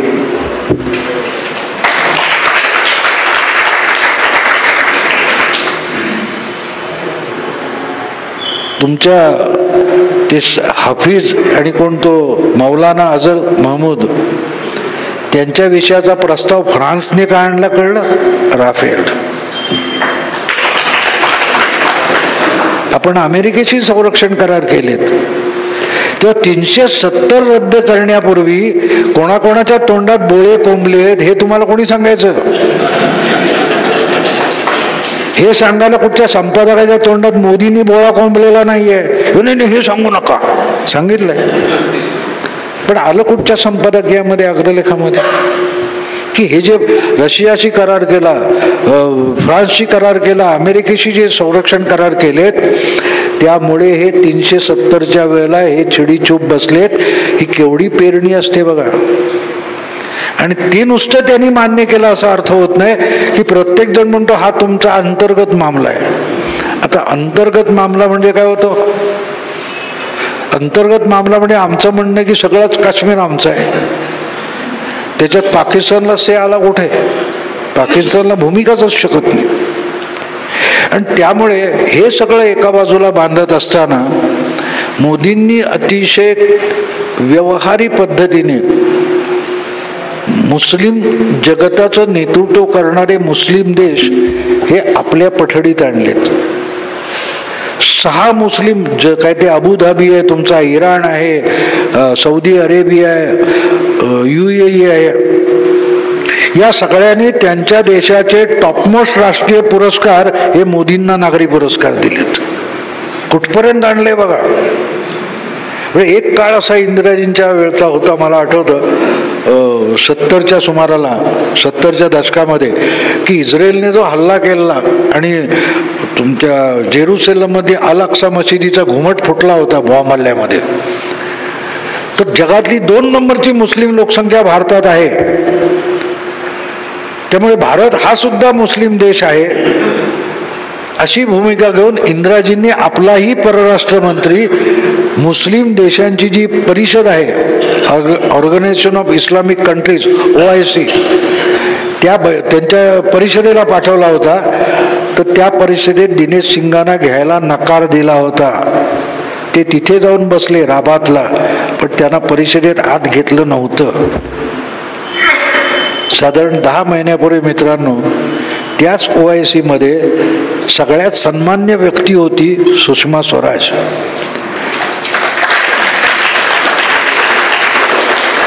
आणि त्याच्यात पाकिस्तानने आक्षेप घेतला तर त्यांनी सांगितलं तुम्हीच येऊ नका म्हणून. 5 वर्ष माणूस परदेशी कशाला फिरत होता हे कळेल. हा 370चा पाया घातलाच होता. घटनेतून 370 काढायचं तर त्याच्यासाठी ही सगळी पेरणी चालली होती. ही समजून घ्यायची की नाही हा प्रश्न असतो. म्हणून मी सांगतो ना की मी समजावू शकतो. मोदी हे समजावणार नाहीत, शहा हे समजावणार नाही, ते त्यांच्या पद्धतीत राजकारण परत जाणार. तुम्हाला समजो न समजो त्याची त्यांना फिकीर नाही, त्यांना परिणामांची कर्तव्य आहे. पण पत्रकारिता किंवा विश्लेषण करताना हे संदर्भ शोधावे लागतात कुठून कुठून. हे कुठून आला, हा रेफरन्स कुठून आला, ही घटना त्या घटनेशी काय संबंधित आहे हे बारकाईने बघावं लागतं. मोदी जेव्हा 3 वर्षापूर्वी बांगलादेशच्या भेटीला गेले होते तेव्हा त्यांच्याबरोबर अजित डोभाल पण गेले होते. पण ऐट वेळेला अजित डोभाल कोलकात्याहून सुटले पण ढाक्याला पोहोचलेच नाहीत. आणि दरम्यान म्यानमारमध्ये आपल्या सेनेने घुसून सर्जिकल स्ट्राईक केला आणि तिथे 22 का 24 उल्फाचे अतिरेकी म्यानमारच्या भूमीत मारले होते. विषय होता म्यानमारचा, मारले होते उल्फाचे अतिरेकी. पण दुखलं कोणाला? जनरल परवेज मुशर्रफ. त्यांनी तिकडून पहिली प्रतिक्रिया ही मुशर्रफची पाकिस्तानातून आली होती की हे तिकडं करणं ठीक आहे, आमच्याकडे करायचा विचार करू नका, आमचे अण्वस्त्र म्हणजे काय फटाके नाहीत दिवाळीचे, असं मुशर्रफ म्हणाले होते. यावेळेला इम्रान खानने जेव्हा तुमच्या बालाकोटच्या हल्ल्यानंतर प्रतिक्रिया दिली होती की आमच्याकडे वेळ आली तर वापरायला अण्वस्त्र आहेत, तेव्हा तेच मुशर्रफ काय म्हणाले की एक तुम्ही दाखवून उपयोग नाही, त्यांनी 25 टाकले तर पाकिस्तान शिल्लक उरणार नाही, त्या वायफळ गप्पा करू नका, हे बोलणारे सुद्धा मुशर्रफ आहेत. तेव्हा आधीचा मुशर्रफ लक्षात असेल तर नंतरच्या मुशर्रफची महत्ता कळते. आज जी पाकिस्तानची अवस्था आहे ही आजच्या काँग्रेस सारखी आहे. आजच्या काँग्रेस सारखी म्हणजे काय की सगळं आउटसोर्स केलेलं आहे, आउटसोर्स केलेलं आहे. तसं पाकिस्तानने गेल्या 25-30 वर्षामध्ये भारताची लढाई जी आहे, भारताशी करायची लढाई ही अतिरेक्यांना आउटसोर्स केलेली आहे. त्यामुळे त्यांचं सैन्य लढाईच्या मनस्थितीत नाहीये.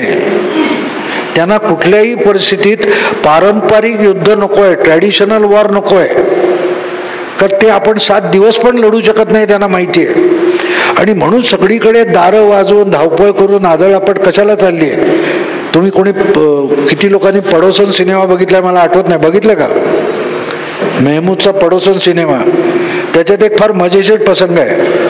तो नृत्य शिक्षक असतो, मद्रासी असा दाखवलाय मेहमूद, आणि तो सायरा बानूला शिकवत असतो आणि तिच्यावर प्रेम पण करत असतो.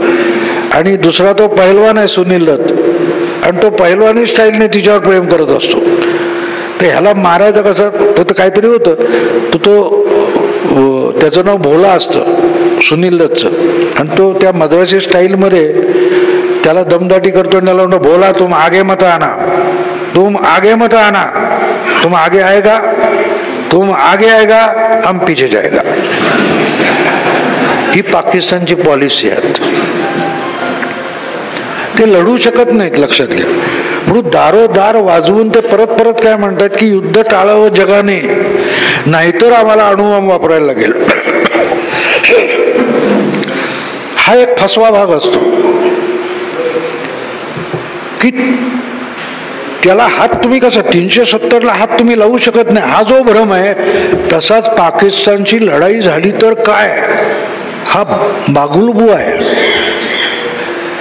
मोदी आल्यानंतर 5 वर्षात जर पहिली गोष्ट काय झाली असेल तर 2 अणुसज्ज देश आहेत, त्यांच्यात युद्ध होता कामा नये, त्यातून जागतिक अणुयुद्ध पेटेल हे बोलायचं जग सुद्धा आता बंद झालंय. नाही तर मोदी येण्याच्या आधीची सिच्युएशन बघा, सगळा युक्ती काय बोलता युद्धाच्या अणुबॉम्ब, अण्वस्त्र, जग सगळं जळून राख होईल. होऊ देत ना.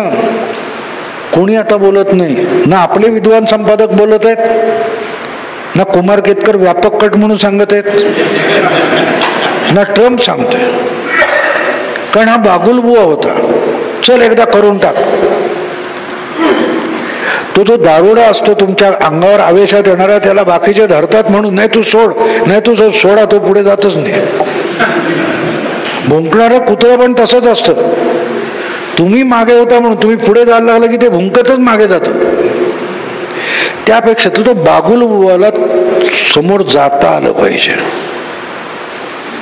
मोदीमध्ये तो फरक होता, आणि हा फरक मी बारकाईने अनुभवत होतो. तुम्हाला सांगतो 2013 मध्ये ज्यावेळेला मोदी प्रचारात उतरले त्या दरम्यान जो कुंभमेळा झाला होता, तिकडे ती धर्म परिषद वगैरे होती. आता अशोक सिंघल वारले, पण त्यांची इंडिया टुडेचा राहुल कंवलने मुलाखत घेतली आणि त्याने हा प्रश्न विचारला होता की मोदी वाजपेयी हो गे क्या.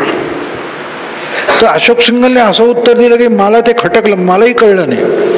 तर नाही वाजपेयी नाही, मोदी नेहरू जैसे पॉप्युलर आहे, वाजपेयी जैसे नाही. मला हे कळलं नाही, हा काय प्रकार आहे. अर्थात राहुल कंवलला तर कळलंच नाही, ते सोडून द्या.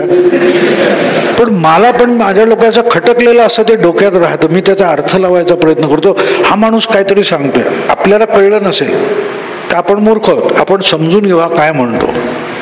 आणि जसजसा विचार करत गेलो तसतसा मला त्याचा उलगडा झाला की वाजपेयी लोकप्रिय आहेत, पण कोणामध्ये, सगळ्या सेक्युलर बुद्धिमंतांमध्ये. पण ते तर भाजपचे मतदारच नाहीत. नेहरू हे सेक्युलर बुद्धिमंतांमध्ये पण लोकप्रिय होते, पण मतं पण मिळवत होते.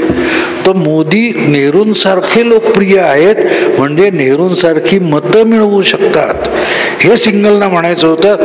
म्हणजे मलाही समजायला 4 दिवस गेले, लक्षात घ्या. कारण मी शोध घेतला त्याचा की हा माणूस नेमकं काय म्हणतोय. नेहरू म्हणजे काय.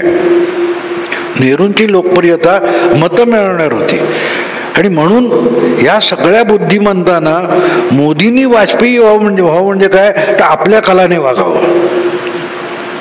मोदी त्यांच्या कलाने वागत नाही. मोदी यांना हिंग लावून विचारत नाही, तुम्ही काय बोंबलायचं ते बोंबला, ते आपल्याला पायातच करतो.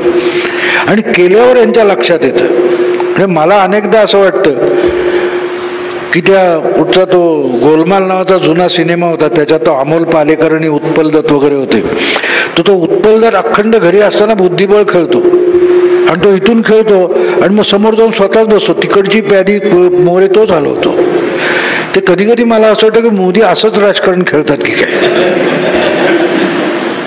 की 5 वर्षात सगळ्या विरोधी पक्षांच्या माथी राहुल गांधी मारला, मोदींनी मारला ना. राहुल गांधी यांचा नेता नव्हता, हे वेगवेगळे पक्ष आहेत. पण राहुल गांधीला जर आपल्या समोर हे केलं तर त्यामुळे सगळे पक्ष कसे गडबडतील, फसतील. तो राहुल हा सापळा होता. मी तेव्हा त्याच्यावर लेख लिहिला होता ब्लॉगवर माझ्या, की राहुल नावाचा सापळा.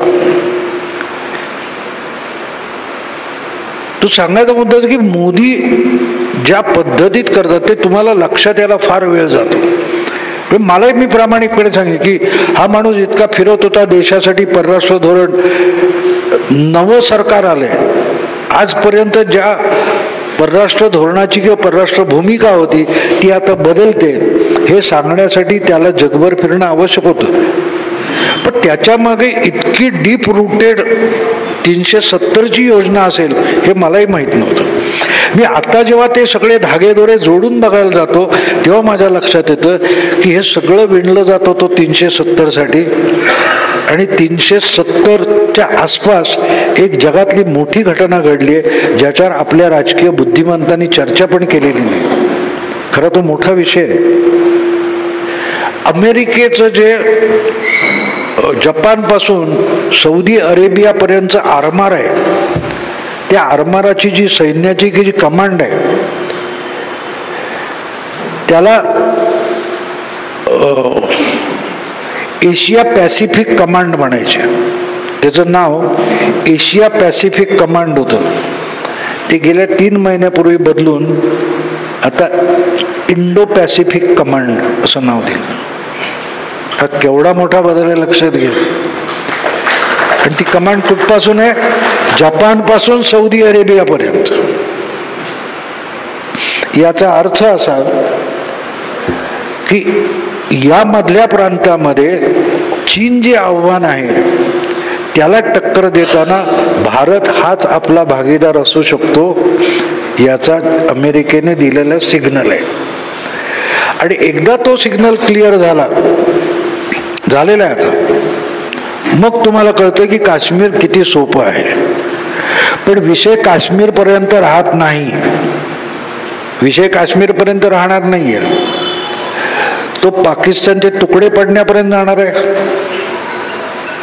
आणि भारत हा संपूर्ण आशियातला, मध्य आशियातला एक प्रमुख शक्ती म्हणून पुढे येणार आहे. प्रमुख शक्ती म्हणून पुढे येणार आहे. आता गंमत लक्षात आहे, इराण आणि सौदी अमेरिकेचा मित्र, इराण शत्रू आहे आणि भारत दोघांचा दोस्त आहे. या दोन्ही देशांनी आपापले राष्ट्रीय पुरस्कार मोदींना दिले. ही काय गंमत आहे? काय गंमत आहे बघा. एक गोष्ट आणखी तुम्हाला संदर्भासाठी सांगतो. जेव्हा त्या येमेनमध्ये हाणामाऱ्या चालू होत्या, प्रचंड युद्ध चालू होतं, त्यावेळेला 43 देशांचे जवळजवळ 15,000 काहीतरी ते अडकलेले लोक आपण बाहेर काढले. आपलेच नाही, 43 देशांचे लोक आपण बाहेर काढले. अगदी म्हणजे मला त्याच्यात एक अमेरिकन पत्रकाराची रिॲक्शन वाचलेली आठवते की मी जेव्हा अमेरिकन कॉन्सुलेटला कॉन्टॅक्ट केलं तर त्यांनी आम्हाला सांगितलं तुम्ही भारतीय कॉन्सुलेटकडे जा म्हणून. मग आम्ही म्हणे अमेरिकन सरकारला कर कशाला भरतो असं संतापाने त्यांनी लिहिलं होतं. म्हणजे अमेरिकन वकिलात सुद्धा आपल्या नागरिकांना येमेनमध्ये अडकला असेल तर भारतीय वकिलातीकडे जा सांगत होतं. तर का फक्त भारत का सोडवू शकला? जगात दुसरे देश नव्हते? आपल्यापेक्षा एकापेक्षा एक मोठे आहेत, अमेरिका आहे, रशिया आहे, का भारतच करू शकला? कसे सोडवले आपण 43 देशाचे नागरिक? त्याची चर्चा झाली का नाही चर्चा झाली? पुढे आपल्याकडे जर्नलिझम, बौद्धिक चर्चा नुसत्या उखाळ्या पाखाळ्या काढणाऱ्या असतात. खरा जो गाभा असतो त्याला हातच घातला जात नाही. माल ते जाम खटकलेलं होतं. हे काय प्रकरण आहे सर? म्हणून मी त्या नेटवर सगळ्या देशातले, जगातले कुठे मिळते तिथले त्या संबंधातल्या बातम्या काढून चाळत होतो. मला लंडन, आपलं इंग्लंडमधल्या एका बाईची, ती एक बाई तिथून भारताच्या प्रयत्नामुळे आपल्यामुळे ती सुटली होती आणि तिची रिॲक्शन, ती 3ऱ्या फेरीत बाहेर आली. तर तिने मायदेशी पोहोचल्यावर जे लिहिलं होतं ते वाचायला मला मिळालं. ती म्हणाल्या आम्हाला काय इराणच्या हौथी दहशतवाद्यांना पण भारतानेच बाहेर काढलं. सौदा कसा झाला होता बघा. पंतप्रधान नरेंद्र मोदींनी सौदीशी सौदा केला होता. व आमचे इतके हजार लोक अडकलेत, त्यांना बाहेर काढायचे तर आमची युद्धनौका तिथे असेल, तिच्यावर बॉम्ब पडता कामा नये. दुसऱ्या बाजूला अजित डोभालनी इराणच्या हेरखात्याची सौदा केला की तुमच्याकडून आमच्या युद्धनौकेला धक्का लागू देऊ नका, तुमचे जखमी बाहेर काढून देतो. केवढा डबल गेम खेळला गेलेला आहे बाबा, केवढा डबल गेम आहे. रिस्की आहे पण केवढा डबल गेम आहे. आता हे करताना इराणशी देखील इराणशी मध्यस्थी भारत करू शकतो, सौदीची मध्यस्थी भारत करू शकतो. इस्रायल तर मित्रच म्हणतो आता, मेरे दोस्त असं तो बोलला ना नेत्यानं. पण हे जी तुम्हाला आज देशाला किंवा तुमच्या पंतप्रधानाला मिळालेली प्रतिष्ठा आहे, ही इतिहासात कधी मिळाली आहे? किंवा जागतिक नेता होऊन बसला हा माणूस, तो काही स्वतःसाठी झाला नाही, देशासाठी झाला. आणि अशा सगळ्यातून डोक्यात कुठेतरी 370 होतं नक्की की हे सगळं कुठेतरी उपयोगी पडणार आहे. 370ला उपयोगी पडणार, ते 370ला उपयोगी पडेल. पण 370 नंतर POK ओपन होणार आहे. पण POK जेव्हा ओपन होतो तुम्हाला, त्यानंतर तुम्ही थेट मध्य आशियापर्यंत जाता. तुम्ही चीनला शह देता, अफगाणिस्तानला बगलेत मारता, इराण दोस्त असतो. केवढी व्याप्ती आहे बघा 370ची. तेव्हा काश्मीरचा प्रदेश नुसता प्रदेश म्हणून बरोबर घ्यायचा नाही मित्र, तो तुम्हाला जगातली महाशक्ती होण्याचा रस्ता खुला करणार आहे, रस्ता खुला करणार आहे. कारण मग रशियाचं किंवा उझबेकिस्तानमधली खनिज कझाकस्तानमधली तुम्हाला आणता येतील. तिथे मोठ्या प्रमाणावर थेट हायवे बांधून तुम्हाला जोडून घेऊ शकता. हे सगळं त्याच्यात आहे. हा पुढचा टप्पा आहे, तो हळूहळू उलगडत येईल. मी आता हे तुकडे तुकडे बघितलेले, हे सगळे ते म्हणतात ना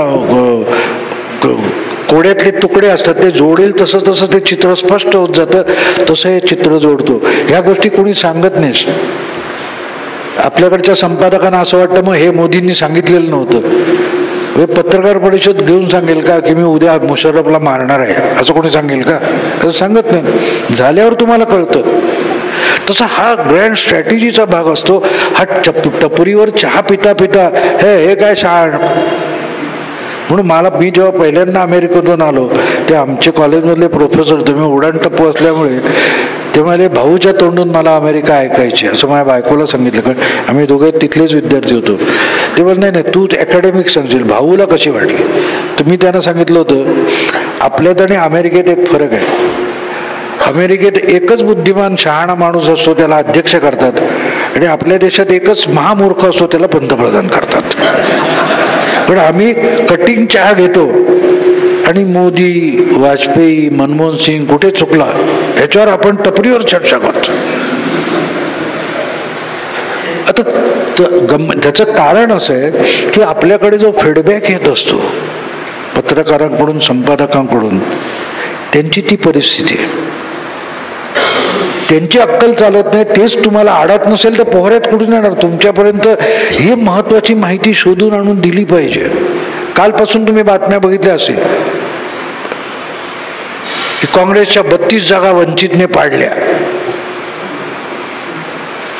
मग भाजपच्या बंडखोरांनी किती पाडल्या कोणी सांगायचं, त्याच्याबद्दल अक्षर नाही. आता वंचितने पाडल्या कशा काय? वंचित तो स्वतंत्र पक्ष आहे. त्याने काय काँग्रेसला विचारून उमेदवार उभे करायचे का? हा, मला तो हे सगळा बुद्धिवाद आहे ना, मला तो शरद जोशी आठवतो. शरद जोशी नावाचे एक अतिशय उपरोधिक लिहिणारे, हिंदी लिहिणारे, फार सुंदर लिहायचे ते.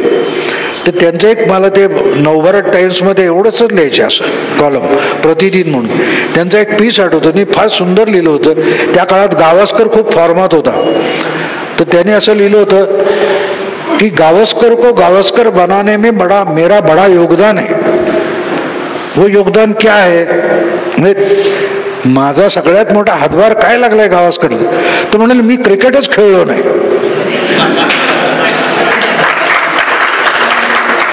जर मी क्रिकेट खेळलो असतो तर कदाचित मी पण एवढे मोठे विक्रम केले असते. मग गावस्कर कसा झाला असता? तेव्हा मी क्रिकेट न खेळणं हे गावस्करला विक्रमवीर होण्यातलं मोठं योगदान आहे. कसा युक्तिवाद आहे? वंचितने 32 जागा पाडल्या, ही आजची बुद्धिमत्ता आहे. अरे तो स्वतंत्र पक्ष आहे, तो किती उभे करेल? बघा, प्रकाश आंबेडकर काय आज उमेदवार उभे करत नाहीत, ते 91च्या निवडणुकांपासून व्यवहार करतायत. तेव्हा कधी बोलला नाहीत की यांच्यामुळे आमचे इतके पडले. आत्ता कुठून आले? म्हणजे हे असलं काहीतरी तुम्ही वाचता आणि हळूहळू आपल्यालाही तसं वाटायला लागतं. मी चॅनेलवर मित्रांनो जायचं बंद झालो तेवढ्यासाठी, कारण मला वाटतं हळूहळू आपल्याही मेंदूला यांच्यासारखा गंज चढायचा. आपण काय बोलतोय, ते काय बोलतोय पत्ताच नसतो.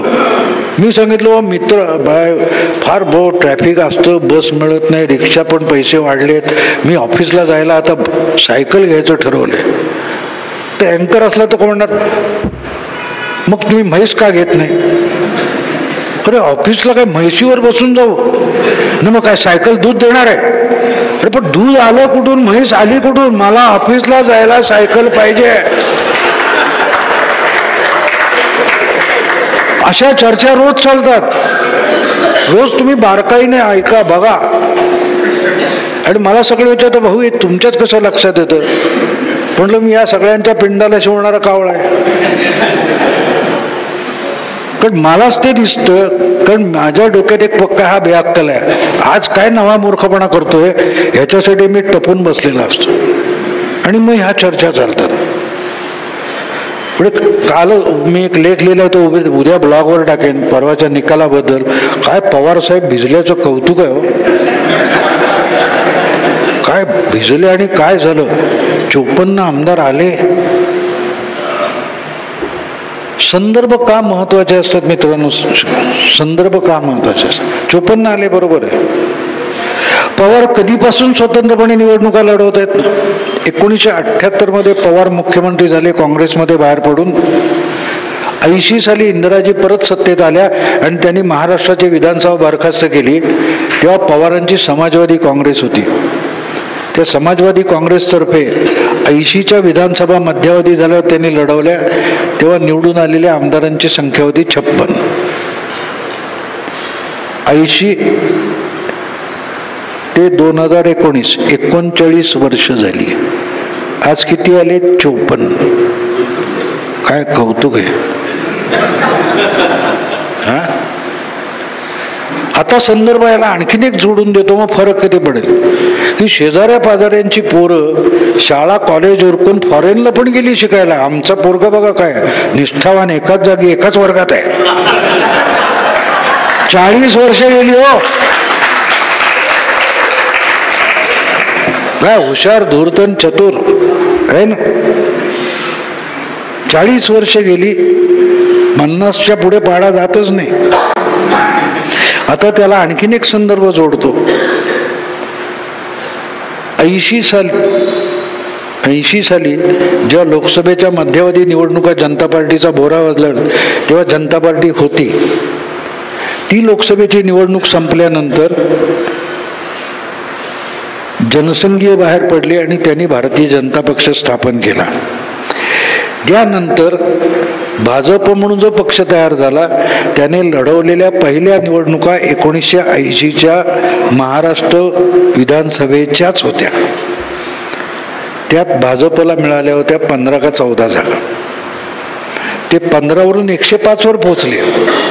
आमचे साहेब अजून 50शीतच आहेत. काय साहेब म्हणजे साहेब हो. आता हे 105 आणि 115 जर आम्ही सांगितले तर साहेबांचे भजलेले कपडे सुकून ठणठणीत होतील ना. म्हणून कुठला संपादक हा संदर्भ जोडणार नाही. म्हणजे आम्ही केली तशी असते, पवारांनी असलेला आउटपुट असतो.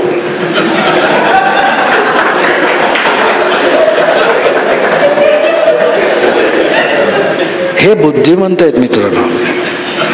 काल परवाच्या निवडणुकीत 4च्या 4 भाजप, शिवसेना, राष्ट्रवादी काँग्रेस 4ही पक्षांची मतं घटलेली आहेत. अगदी राष्ट्रवादीची सुद्धा, काँग्रेसची सुद्धा. मग लोंढा इकडून तिकडे गेला, सगळी तरुणाई सळसळली म्हणजे काय? तर आउटपुट ते असलं की आउटपुट असतं. हा जो फरक आहे, म्हणजे आमच्या मालवणीतली एक गोष्ट गमतीशीर आहे. मी मालवणी आहे. तर आता काय, नवीन सून आली की मुलगा तिच्या मागे मागे धावतो म्हणून आईच्या पोटात दुखत असतं. ते एकदा नेमकं असं होतं की आई वाड्याला बसते आणि मुलगा ताटावर बसलेला असतो आणि तो बायको पाणी भरायला गेलेली आहे सून. तो आई वाड्याला बसली आणि पोरगा म्हणतो, काय या कोणी केलं ना त्या कालवण? पचकवणी. कालवण जे आहे ते पचपचित आहे म्हणतो तो. आता आईला तेवढंच पाहिजे असतं, सापडला साला सापड्यात. ते म्हणतात तुझ्यात बायलेन केल्यान. आता मुलगा पण मालवणी हो, तुम्हाला तरी तर रुचकवणी लगेच ते रुचकर झालं. ते कोणी केलं यानुसार पचकवणी किंवा रुचकवणी असतं. त्या तीच गोष्ट कोणी केली याच्यावर ठरत असते. ती फडणवीसाने केली तर ती पचकवणी असते, पवारांनी केली की ती रुचकवणी असते. दुसऱ्या पक्षातून आमदार आणि खासदार उचलून आणणे ही यशवंतरावांपासून चालू आहे, नवीन नाही आहे. हे विजयसिंह मोहिते पाटलाचे वडील हे शेका पक्षाचे आमदार होते. तुमचे यशवंतराव मोहिते शेका पक्षाचे होते. बरेच विखे पाटील, तेव्हा काही नव्हतं. आत्ता एकदम कुठून झालं? कोणी केलं. हा वर्णवर्चस्ववाद असतो. हा वर्णवर्चस्ववाद असतो. ज्याच्या विरुद्ध फुले शाहू आंबेडकर लढले तो चालवणारे स्वतःला फुले शाहू आंबेडकर म्हणून घेतात. बरोबर आहे ना? तेच जे फुले शाहू आंबेडकरांना नको होतं ते चालवणारे कोण आहेत? पवारच आहेत. कसे विरोधाभास असतात बघा मित्रांनो. आपण डोळसपणे बघायला तयार नसतो. या गोष्टी समोर असतात. मी सांगायची गरज नाही, तुम्ही डोळसपणे बघा. मग तुम्हाला तात्पुरत्या या शब्दाचा अर्थ 70 वर्ष कधीच कळला असता. मी सांगायची गरज नव्हती. शब्दकोश कसे बदलले जातात, शब्दांचे अर्थ बदलले जातात. आपल्याला हे आवडता आलं पाहिजे, रोखता आलं पाहिजे. आणि ते रोखण्याच्या टप्प्याने मोदी किंवा शहा चाललेत. 370 कलम रद्द करण्यामागची मूळ कल्पना ती आहे की या देशात पाखंड नाही चालणार. हे एवढ्यावर थांबेल असं समजू नका.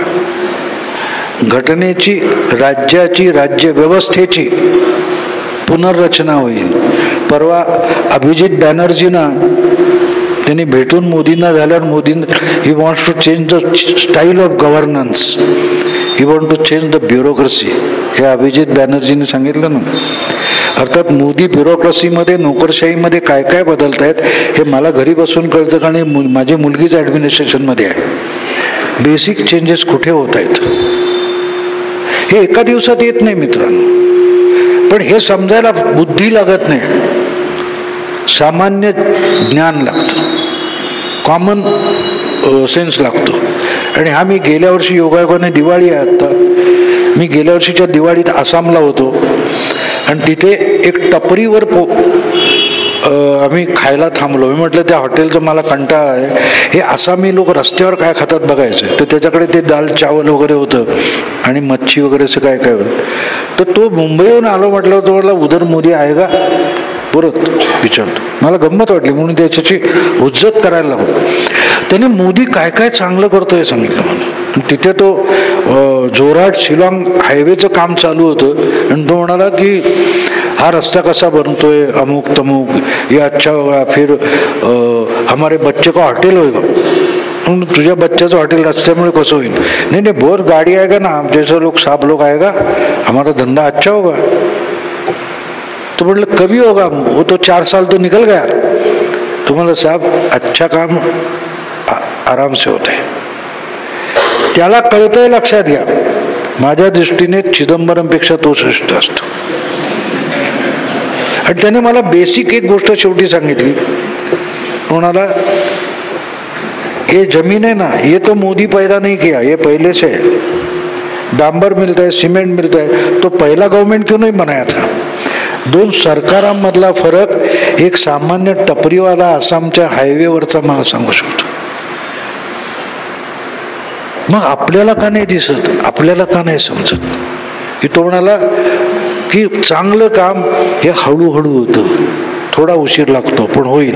आणि मग तो म्हणाला इसके पहले इलेक्शन आएगा, रास्ता बनता था, 6 महीने के बाद गायब, फिर अगला चुनाव. कसा फरक सांगतो तो बघा. हा रस्ता चालेल म्हणाला, हा रस्ता चालेल, टिकेल. या कल्पना ज्या आहेत 370 असो किंवा कुठली, एक कारभाराची नवीन एक रचना येते, एक नवी कार्यशैली येते शासनामध्ये, हे आपल्याला समजून घ्यायला लागेल. आणि ती छोट्या एक शेवटी छोटी गोष्ट सांगून संपेल. तुम्हाला 370 बरोबर शैली समजली पाहिजे की जी बुद्धिमत्तांना नाही समजली.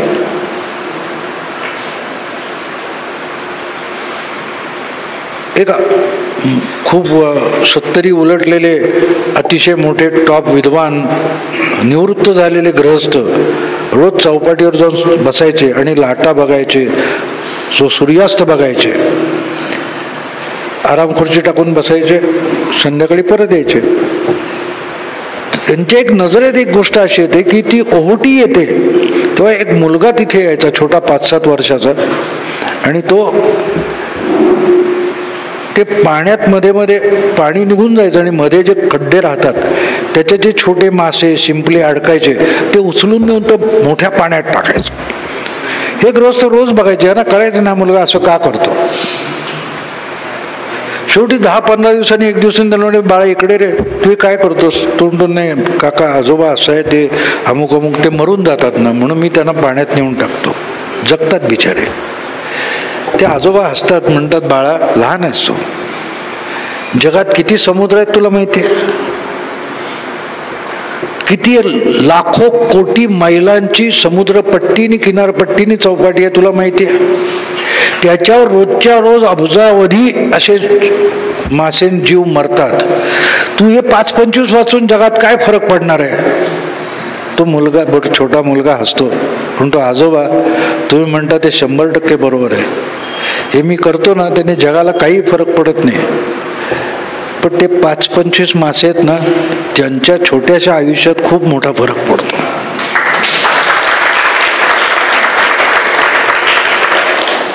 त्या मुलाचं नाव मोदी आहे. आणि त्या बुद्धिमान जे काही मोठे निवृत्त गृहस्थ होते त्यांचं नाव अमर्त्य सेन आहे.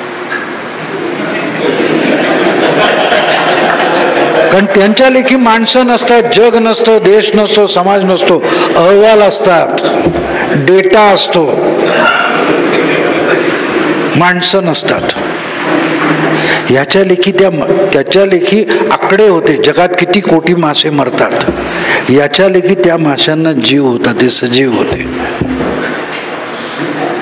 मोदींनी 5 वर्षात काय केलं ते ज्या कुठच्या 5 कोटी 10 कोटी लोकांच्या घरात संडास पोचला, कोणाला घर मिळालं, कोणाला गॅस मिळाला, त्यांना कळत होतं. बुद्धिमंतांना कळलं नाही आणि कळणार सुद्धा नाही मित्रांनो. याचं कारण असं असतं की तो मोदींनी आप ऊंचे ऊंचे ऊंचे चले गए, ते एवढे वर जाता तुम्ही की जगाशी संपर्क तुटत जातो. आजच्या बुद्धिजीवींचा जगाशी असलेला संपर्क तुटलाय. आणि मग होतं कसं की आपलंच आपल्याला ऐकायला आवडतं. ते कुठच्या सिनेमात गाणं आहे ते मी नेहमी लोकांना व्याख्यानातून सांगतो. प्रत्येक मुलगी वयात येते तर आपण सुंदर होते तिला ऐकायचं असतं, तिला वाटत असतं, नॅचरल आहे. तर ते एक सिनेमातलं खूप गाजलेलं गाणं आहे, तुम्ही अनेकदा ऐकलं असेल की तो हिरो म्हणतो की ख्या खूप लगती हो, बडी सुंदर दिखती हो.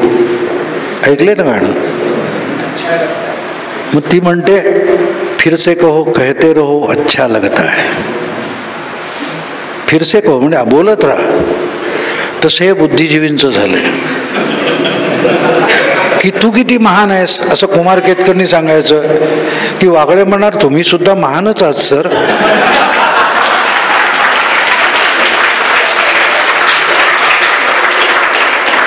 मेधा पाटकरांनी दाभोळकरांचा सन्मान करायचा, दाभोळकरांनी कुठलं तरी पारितोषिक मेधा पाटकरला द्यायचं. हे चालू राहतं. तिस्ता सेटलमेंटने कुमार आपलं काय तो प्रशांत भूषणचं कौतुक करायचं. अच्छा लगता है.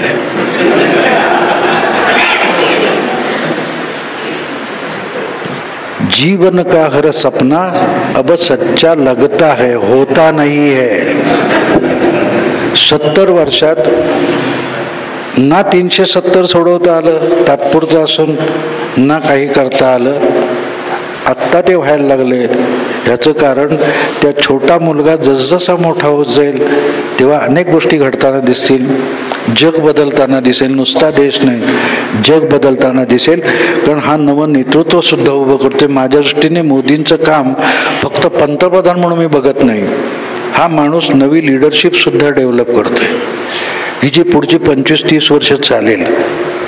नुसतं इन्फ्रास्ट्रक्चर डेव्हलपमेंट एवढं नाही, तर समाज पुढे पुढचं नेतृत्व डेव्हलप करणं ही सुद्धा मोठी गोष्ट असते. ते सुद्धा सामाजिक, सांस्कृतिक, राजकीय इन्फ्रास्ट्रक्चर असतं. मोदी ते पण करतायत. आणि म्हणून हा फरक पडतो की 74 नंतर पहिल्यांदा 5 वर्ष टर्म पूर्ण करणारा मुख्यमंत्री महाराष्ट्राला मिळाला. मुख्यमंत्री झाले डझनभर, पण एकही एक टर्म पूर्ण करू शकला नाही. हा करू शकला याचं कारण मोदींकडे ती कुवत होती. हा माणूस सगळ्या प्रकारचं इन्फ्रास्ट्रक्चर उभं करतो. आणि म्हणून ते बघितलं तर तुम्हाला त्यात कुठले कुठले अर्थ सामावलेले आहेत, त्यात कुठलं कुठलं वास्तव सामावलेलं कळेल. 370ची व्याप्ती ही आपल्या भावनेने बघू नका, काश्मीर म्हणून बघू नका. भारताचं भविष्य आणि जगातली भविष्यकालीन जगाची राजकीय रचना, भौगोलिक रचना म्हणून पण 370ला फार महत्व आहे. त्याचे अनेक पडदे पुढच्या काळात उलगडत जातील. मला वाटतं आज मी बोललो त्याच्यातून तुम्हाला त्याकडे डोळसपणे बघण्या इतका दृष्टिकोन मिळाला असेल अशी अपेक्षा आहे. थँक्यू. जय महाराष्ट्र.